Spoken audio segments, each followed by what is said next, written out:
Picture this, a cinematic journey that tugs at your emotions with the wisdom of the elderly, exploring love, loss, and legacy in the bustling streets of Tokyo. But is its overwhelming sweetness just a bit too much to swallow?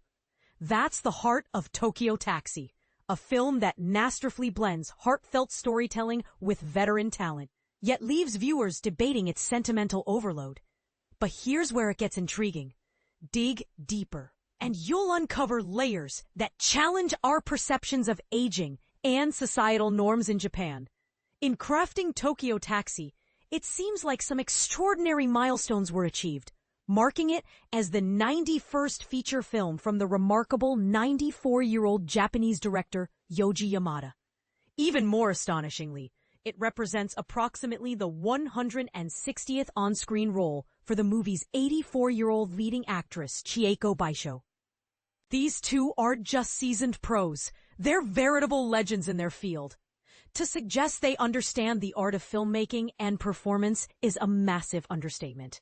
In fact, they've collaborated extensively, having worked together on countless entries in the beloved Tora-san comedy series from 1969 to 1995. For context, the Tora-san franchise, starring the late Kiyoshi Atsumi, holds a Guinness World Record as cinema's longest-running series with the same lead actor, a testament to Yamada's enduring creative vision.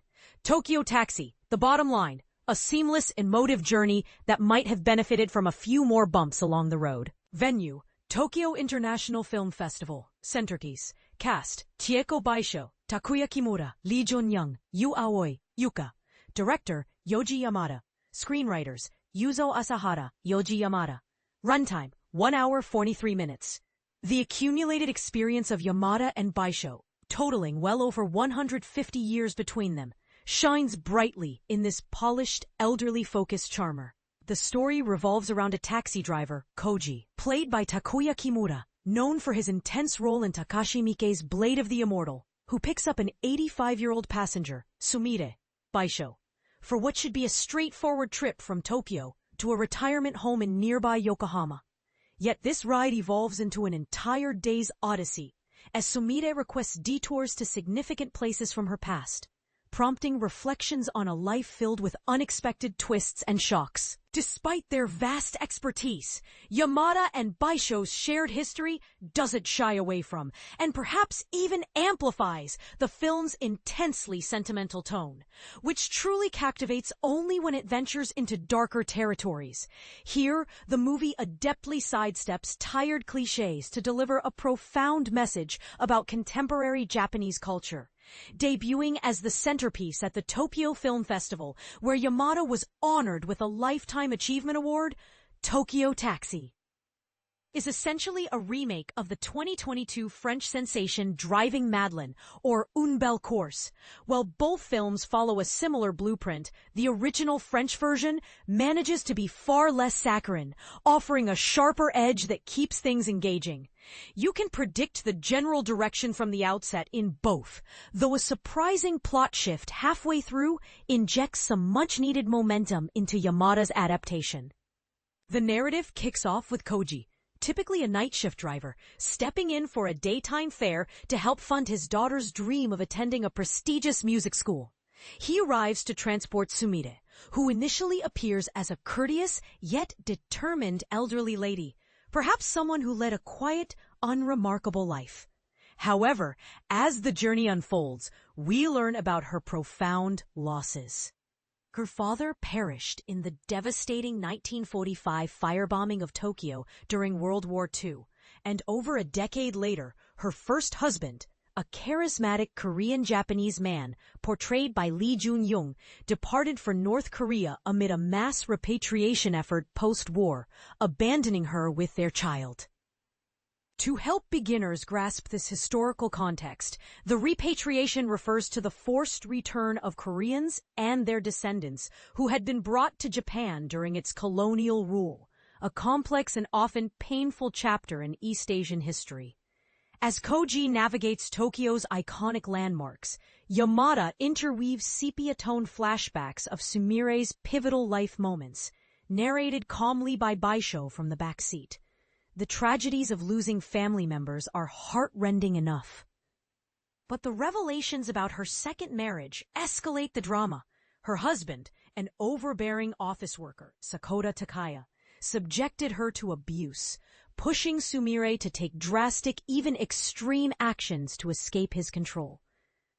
And this is the part most people miss, or perhaps choose to overlook, because these shadowy segments are the film's true revelation. Avoiding spoilers here to preserve the impact. They underscore the harsh realities faced by Japanese women in the post-World War II era, when societal structures offered them limited power, and divorce was rarely an option without severe repercussions, like financial ruin or social ostracism. For those new to Japanese history, this era saw rapid societal changes, but women's rights lagged, often trapping them in oppressive marriages, a subtle critique that adds depth to the story. Beyond these gripping, darker interludes, the remainder of Yamada's touching taxi adventure unfolds predictably. Beisho and Kimura share a warm rapport, though Koji's character feels a tad too affable and could have used more grit. As a fun comparison, the French counterpart succeeds partly because Parisian cabbies are famously irascible, injecting tension that our protagonist lacks. There are a few tender moments toward the end as they approach Sumire's final stop, yet the conclusion feels extended and unsurprising, culminating in a melancholic finale that many will foresee. At times, Tokyo Taxi evokes Wim Wenders' poignant 2023 film Perfect Days, another gentle exploration of Tokyo's streets through an elderly protagonist's eyes. But where Perfect Days whispers its emotional subtleties, potentially slipping by unnoticed, Yamada's work hammers home the feels with overt music swells and pronounced sentimentality. This raises a controversial point. Is overt emotional indulgence a flaw or a strength in storytelling? Some might argue it's refreshingly honest, while others see it as manipulative.